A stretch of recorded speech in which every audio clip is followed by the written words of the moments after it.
Oke.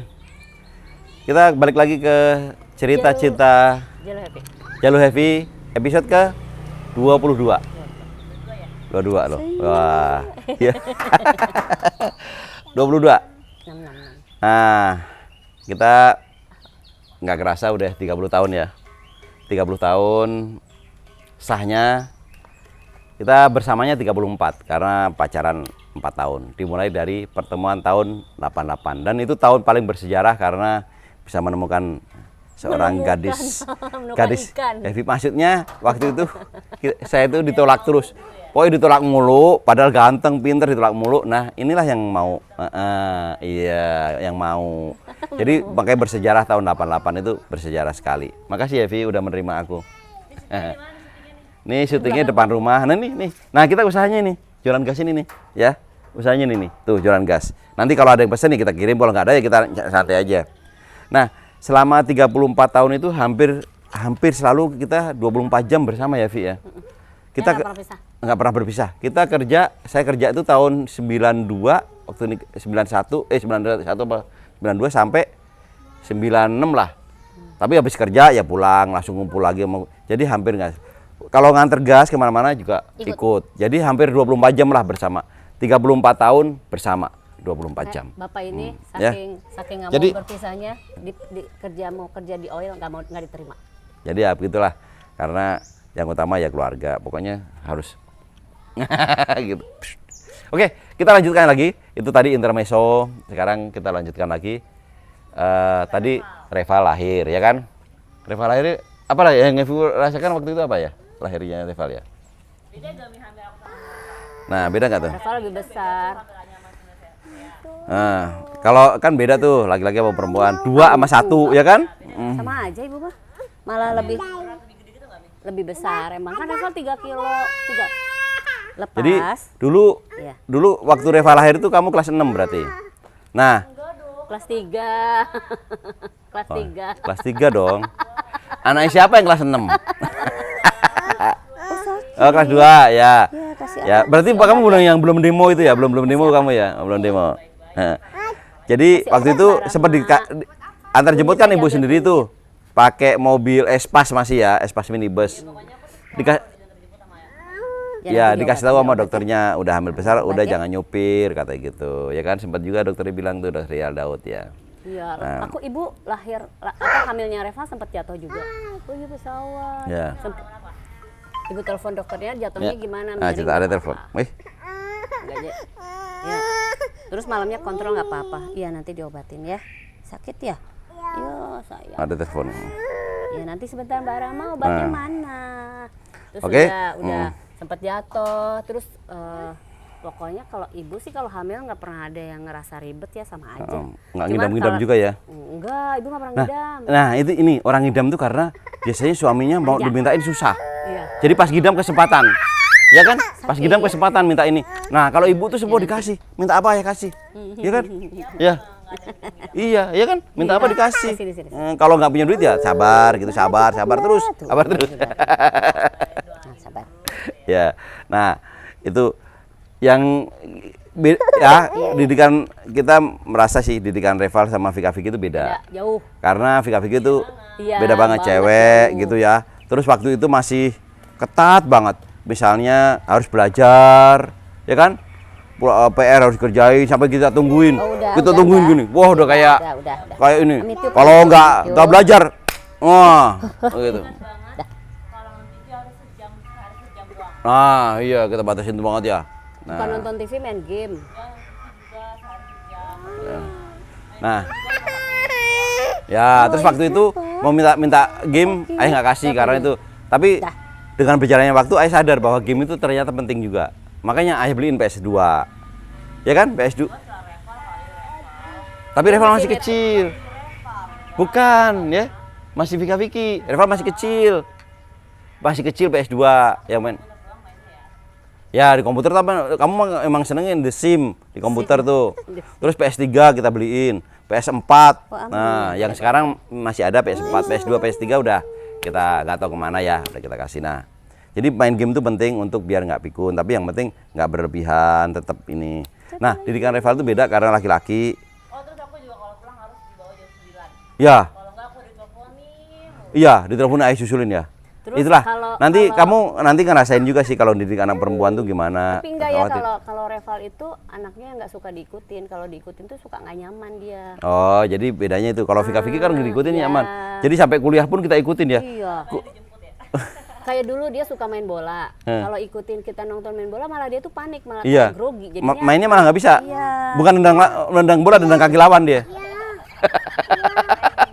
Iya, nendang kaki. Loh, Re, kalau kamu nendang kaki lawan, aku grogi ya kata gitu. jadi kayak Itu bolanya ke utara loh, dia malah ke selatan nyari kaki lawan ya, Pak.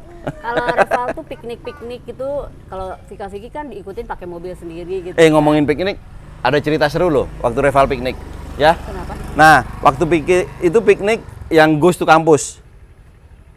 Reval. Jadi cari emang di SMA ini ada ini lompat ke SMA dulu ya. Iya, bener, Nah, Vika dulu kehilangan handphone. Kita bisa Reval nemuin kehilangan ganti. dompet. Nah, waktu Ghost to Campus tuh Reval kehilangan dompet. Iya. Isinya ada nggak tahu itu STNK 2, STNK mobil Ninja. Ninja udah ada ya? Udah. Nah, Ninja udah ada. Jadi SMP kelas 2 Reval kita beli motor Ninja. Wah, pamer lagi nih. Tapi nggak apa-apa. Nah, nanti ada ceritanya kenapa. Terus STNK motor Fish Air Force One. Terus pokoknya SIM. Reval tuh udah punya SIM A dan C, nyari sendiri. Nggak ayah nggak terlibat. Pokoknya dia semua sendiri. Nah, cerita di piknik itu Udah katanya. nah, itu dompetnya hilang. Wah, dia telepon dompetnya hilang, terus duitnya habis. Iya, duitnya Nah, ya udah kita sih itu bagian dari proses, ya udahlah hilang nggak apa-apa, yang penting nanti ibu terus telepon temennya kalau ada duit nanti pinjam aja teman ini nanti diganti gitu. Yang penting kan dia tetap bisa happy gitu. Jadi gampang. kita didik anak, oh begitu hilang kita marahin jadi dia panik enggak. Ya udah hilang mau hilang. Nah, ya nabrak mobil.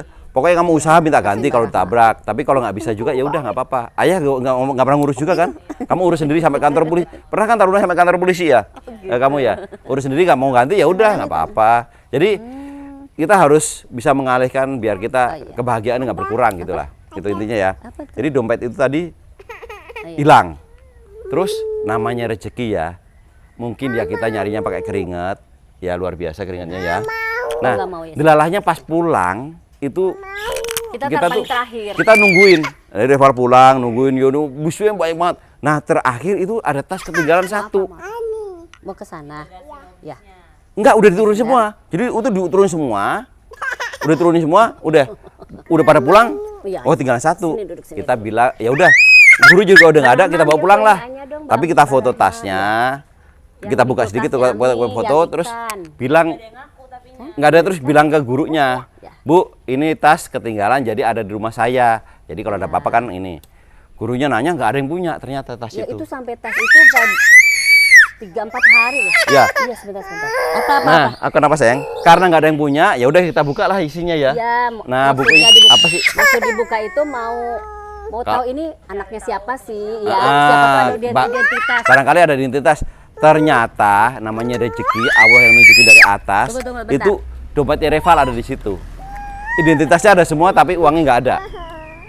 Luar biasa nggak tuh? Yang di atas tuh punya cara kerja sendiri.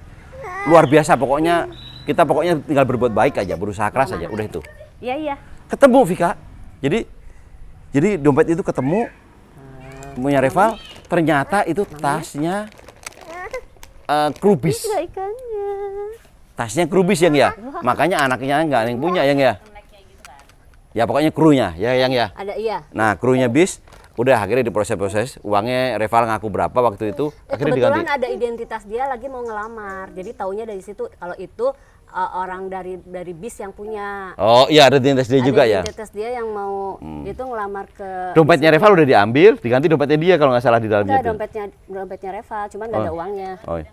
Oh iya. Dompetnya nggak ada. Nah langsunglah aku tuh ke sekolahan, karate juga di sekolahan. Nah itu karate juga. Ya. Jadi sekolah ini kebetulan SMA-nya Vika sama Vicky bareng sama ya. Jadi nah ya sama terus. Jadi di situ pokoknya drama. Jadi kita terkenal tuh. Orang tuanya kembar udah terkenal. Saya langsung ketemu wakil kepala sekolah. Pokoknya nggak mau tahu itu uangnya ada sekian Si orang yang ngambilnya itu sempat ditelepon tapi nggak mau datang, malu kali kan, gak enak hati lagi. Dan aku juga sebenarnya nggak tega. Itu bukan ngurusin ininya sih, ngurusin apa ya? Ngurusin kejujurannya orang itu sih sebenarnya. Tapi ya benar dibalikin, tapi orangnya nggak. Pokoknya dibalikin semua. Tapi Reval tuh kan pelupa ya. Reval tuh nggak tahu. Jadi nggak tahu uangnya berapa. Dia uangnya kayaknya lebih dari yang dia bilang. Ya.